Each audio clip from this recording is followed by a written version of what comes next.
Victor, to focus on the issue of creative non-fiction, is it really a fact or is it a fiction? How do you write well and readably? I'm supposed to teach creative fiction online at Fairleigh Dickinson University in the United States. And a couple of years ago, they also asked me to tackle creative nonfiction. So I asked the senior professor there, tell me, how do you define creative nonfiction? And he said, there are so many definitions, I don't know where to begin. Yeah. So is it something that you invent, or is it based on fact? Is it all based on fact and then you try to dramatize it?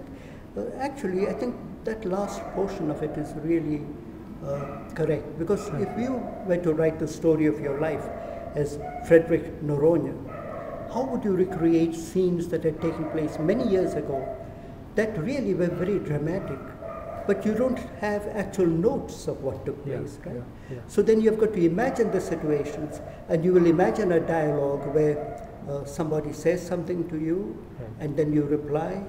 And sometimes, of course, the scenes are quite fictional, but there is always an element of truth in it. Yeah, the bottom line is always that reading should be readable. It should be readable. It should convey the kind of message that you want to put across, and there should be an element of truth about the whole thing. But which are the elements of fiction that would really lend themselves to this kind of writing? Is it the element of dialogue? Dialogue would be key. Setting the scene too. Characters, character development, all this kind of thing. Some element of suspense, some element of flashbacks. Or yes, flashbacks, sure, of course.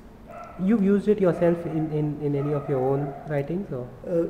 Yes, except that in the two novels, my first novel and the second novel, I have written them in a kind of serial manner, almost plotting it more so in the second novel. It's almost day after day, I see. And I keep very careful track of time there.